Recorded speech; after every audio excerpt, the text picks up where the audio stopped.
Topik 3, Ruang Kolaborasi, Perencanaan dan Pengembangan Kurikulum, anggota kelompok 2, Priska, Sandia Artika Najari, dan Wahyunika Bir Tarigan. Topik 2, jika siswa dikatakan telah memahami suatu masalah belajar, apabila siswa dapat menafsirkan dengan menceritakan masalah belajar dengan penuh makna, menawarkan terjemahan yang tepat, memberikan dimensi historis atau pribadi yang terbuka untuk ide dan peristiwa, mengkonstruksi objek sesuai pemahaman pribadi atau dapat diakses melalui gambar, anekdot, analogi, dan model, berikan contoh konkret bagaimana siswa menafsirkan, sesuai tema atau mata pelajaran Anda.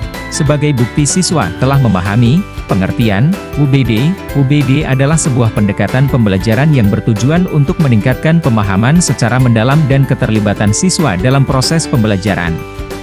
Kerangka UBD menggunakan sistem logika desain mundur, di mana proses perencanaan dimulai dari apa yang ingin dipahami oleh siswa dari topik bahasan tertentu, berlanjut ke penilaian, yang mengukur bukti-bukti pembelajarannya, dan terakhir ke perencanaan pengajaran yang akan dilakukan. Ada 3 alur dalam UBD, yaitu, 1. Menentukan hasil yang diinginkan. 2. Tentukan bukti penilaian. 3. Merencanakan pembelajaran, pengertian menafsirkan. Menafsirkan dalam bahasa Indonesia memiliki arti sebagai proses menerjemahkan atau mengartikan makna dari suatu teks atau informasi tertentu. Dalam konteks ini, menafsirkan seringkali melibatkan pemahaman mendalam terhadap materi yang diinterpretasikan, untuk kemudian dijelaskan atau diartikan dengan cara yang lebih mudah dipahami oleh pihak lain. Menafsirkan dalam pemahaman siswa berarti siswa dapat memahami dan mengartikan suatu konsep atau informasi dengan cara yang sesuai dengan pemahaman dan pengalaman pribadi mereka.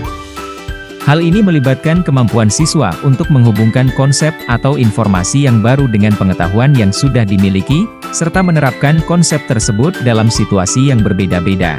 Menafsirkan dalam kerangka UBD melalui 1. Cerita-cerita yang bermakna. 2. Menawarkan terjemahan yang tepat. 3. Memberikan dimensi historis atau pribadi yang terbuka untuk ide. Contoh konkret, dalam pembelajaran sejarah, guru memberikan materi tentang peristiwa sejarah tertentu, seperti revolusi industri.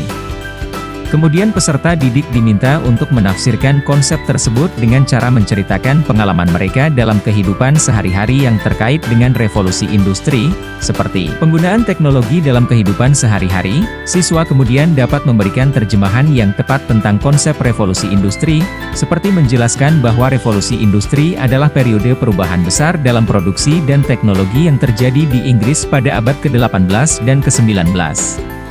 Selain itu, siswa juga dapat memberikan dimensi historis atau pribadi tentang konsep revolusi industri, seperti menjelaskan bagaimana revolusi industri mempengaruhi kehidupan orang-orang pada saat itu, atau bagaimana revolusi industri mempengaruhi kehidupan mereka saat ini. Selanjutnya, siswa dapat mengkonstruksi objek sesuai pemahaman pribadi mereka tentang konsep revolusi industri, seperti membuat gambar atau model yang menunjukkan bagaimana teknologi telah berkembang sejak revolusi industri. Dengan cara ini, siswa dapat menafsirkan pembelajaran dengan cara yang sesuai dengan pemahaman dan pengalaman pribadi mereka.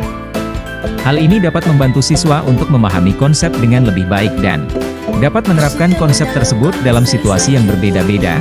Terima kasih.